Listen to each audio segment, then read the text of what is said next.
दोस्तों बात करने वाले हैं ओलेक्ट्रा ग्रीनटेक स्टॉक के क्वार्टर फोर के आंकड़ों के बारे में। दोस्तों कंपनी ने क्वार्टर फोर के आंकड़े जारी कर दिए। इस वीडियो के अंदर टोटली हम क्वार्टर फोर के रिजल्ट का ही एनालिसिस यहाँ पे करेंगे एंड देखेंगे दोस्तों क्या यहाँ से कल एक बड़ा जंप आएगा, क्योंकि दोस्तों हम रिजल्ट का टोटली बहुत वेट कर रहे थे। रिजल्ट से बहुत सारी उम्मीद है।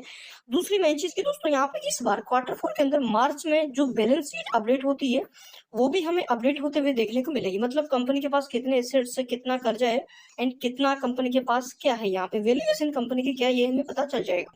तो डाटा दोस्तों देख लेते हैं। रिजल्ट हमारे सामने है, आप देख सकते हैं रिजल्ट है ये। एंड यहाँ पे आपको जो भी नंबर देखने को मिल रहे हैं दोस्तों ये लाख में है, जिनको मैं करोड़ में कन्वर्ट करके आपको बताऊंगा, ठीक है।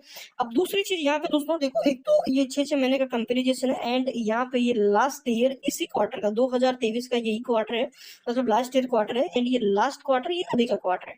सबसे पहले हम देखेंगे कंपनी का रेवेन्यू, मतलब कंपनी की इनकम इस क्वार्टर में कितनी रही है। तो टोटल इनकम आपके सामने है, ये इस क्वार्टर का रेवेन्यू है, ये पिछले क्वार्टर का रेवेन्यू है, लास्ट ईयर क्वार्टर का रेवेन्यू है। तो जैसा कि दोस्तों इस क्वार्टर के रेवेन्यू की बात करें तो इस क्वार्टर में 293 करोड़ का कंपनी का रेवेन्यू रहा है, जबकि पिछले क्वार्टर में यही रेवेन्यू 344 करोड़ का था।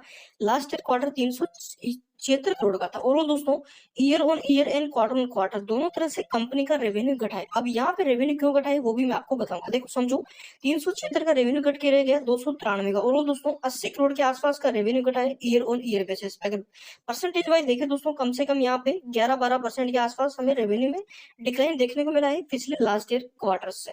पिछले क्वार्टर की बात करें 344 का 293 करोड़। और दोस्तों यहाँ पे इसमें भी हमें 8-9% के आसपास का जो रेवेन्यू है वो घटा है।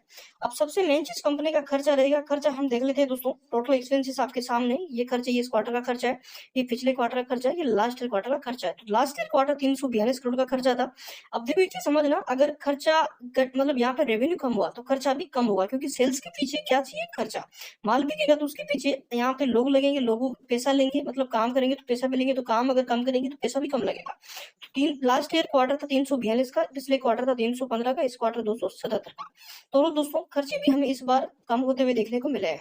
सबसे मेन चीज दोस्तों कंपनी का प्रॉफिट की, इस बार भाई कंपनी ने कितना प्रॉफिट जनरेट करके दिया है। तो एक बार हम नेट प्रॉफिट देख लेते हैं। देखिए नेट प्रॉफिट यहाँ से लिखा हो, नेट प्रॉफिट आफ्टर टैक्स। तो ये इस क्वार्टर का प्रॉफिट है एंड ये पिछले क्वार्टर का, ये लास्ट क्वार्टर का है। तो इस क्वार्टर दोस्तों कंपनी ने प्रॉफिट जनरेट किया है 14 करोड़ का, ठीक है ना। पिछले क्वार्टर ये प्रॉफिट था 27 करोड़ का, लास्ट ईयर क्वार्टर ये प्रॉफिट था 27 करोड़ का। पिछले देखो लास्ट ईयर दो क्वार्टर, मतलब लास्ट ईयर एंड पिछले क्वार्टर दोनों में सेम था, बस इस क्वार्टर में प्रॉफिट बहुत ज्यादा घट चुका। और दोस्तों प्रॉफिट के अंदर हमें 50% का डिक्लाइन देखने को मिल रहा है, ठीक है ना। 50% तक प्रॉफिट हमें इस क्वार्टर में घटता हुआ देखने को मिला है, year on year, quarter on quarter. तो दोस्तों कल एक बड़ा जो एक्शन है वो, मतलब जो वॉलेटिलिटी है वो हमें दिख सकती है, क्योंकि नेट प्रॉफिट लोगों को साफ साफ दिखता है। नेट प्रॉफिट पे ही लोगों की नजर रखती है, चाहे वो अदर इनकम से आए चाहे वो कैसे भी आए। तो नेट प्रॉफिट इस क्वार्टर दोस्तों 50% का एक बड़ा डिक्लाइन हमें नेट प्रॉफिट में दिखा है। अब यहाँ पे कल एक बड़ा एक्शन, मतलब कल गिरावट हो सकती है, सीधे सीधे अगर आपको मैं बता दूं तो। बट इसके अंदर भी हम कुछ इंपॉर्टेंट चीजें देखेंगे, क्या हमें आगे बढ़ेगा, क्योंकि वैल्यू यहाँ से लगी भी। देखो क्वार्टर यहाँ प्रॉफिट कम किया, ये कोई नेगेटिव चीज नहीं है, बट ये कंटिन्यू प्रॉफिट करे कंपनी। देखो अभी के टाइम अगर अर्निंग पर शेयर हम देखें तो 1 रुपये 67 पैसे का है, पिछले क्वार्टर में 3 रुपये 29 पैसे का था, लास्ट क्वार्टर 3 29 पैसे, क्योंकि प्रॉफिट सेम था। अब मेन चीज दोस्तों कंपनी की बैलेंस शीट देखो, आपके सामने ये एसेट्स देखने को मिल रहे हैं, यहाँ पे आपको लाइबिलिटीज, मतलब ये एसेट्स वैल्यू है, ये कर्जा है कंपनी का। तो यहाँ पे टोटल अगर हम एसेट्स देखें अभी के टाइम के, टोटल एसेट्स कंपनी के पास कितने हैं, तो यहाँ पे आप देखेंगे total non assets and current assets, तो दोनों को मिला के हम टोटल एसेट्स यहाँ पे देख लेते हैं।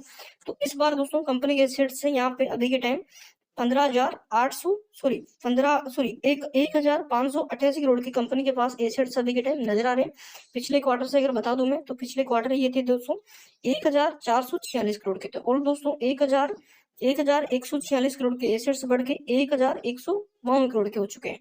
और दोस्तों 4-5 करोड़ के एसेट्स इस क्वार्टर में बढ़े, तो कोई ज्यादा बड़ा जंप हमें देखने को नहीं मिला एसेट्स के अंदर। इसी के साथ जो कर्जा है, कर्जा देख लेते हैं दोस्तों, ये टोटल लाइबिलिटीज है।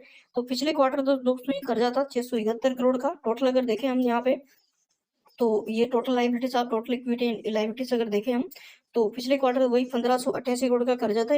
पिछले क्वार्टर में ये 1556 था, इस क्वार्टर 1588 हो चुका है। तो वही दोस्तों 30-40 करोड़ का कर्जा कंपनी का इंक्रीज हुआ है। एंड अगर एसेट्स की बात करें तो एसेट्स थोड़े से कम इंक्रीज हुए। इस बार 1588 करोड़ के एसेट्स से पिछले क्वार्टर में 1556 के थे। तो सेम है, यहाँ पे कोई ज्यादा उतार चढ़ाव देखने को नहीं मिला। बट भाई सबसे जो मेन पॉइंट था वो यहाँ पे कंपनी का प्रॉफिट था, जो कि डिक्लाइन होता हुआ देखने को मिला। अब कल क्या होगा, क्या कल बड़ा करेक्शन आएगा या क्या बड़ी तेजी आएगी? देखो कल यहाँ से 4-5% की जो गिरावट है वो हमें दिख सकती है। बट जो लॉन्ग टर्म वाले ना वो खासकर ध्यान रखिए, डिप और बाई की स्ट्रेटजी अपना सकते हैं। अगर देखो बाई करने का मौका अब है, जो भी के टाइम में 1700-1800 पे ट्रेड कर रहा है, अगर यहाँ से मेरी गिरावट में होके 1500 मिलता तो हम और खरीदेंगे। बट इतना नहीं गिरेगा, इलेक्शन का टाइम है, ईवी सेगमेंट को लेकर बड़ा धमाका हो सकता है। तो ज्यादा जल्दबाजी नहीं करनी है, अभी के टाइम टोटली बने रहना है। रिजल्ट अच्छा ही ओवरऑल देखा जाए, बट यहाँ पे कंपनी का प्रॉफिट घटा तो थोड़ा सा वॉलेटिलिटी रहने वाली है। चैनल पे नए हो सब्सक्राइब जरूर करें।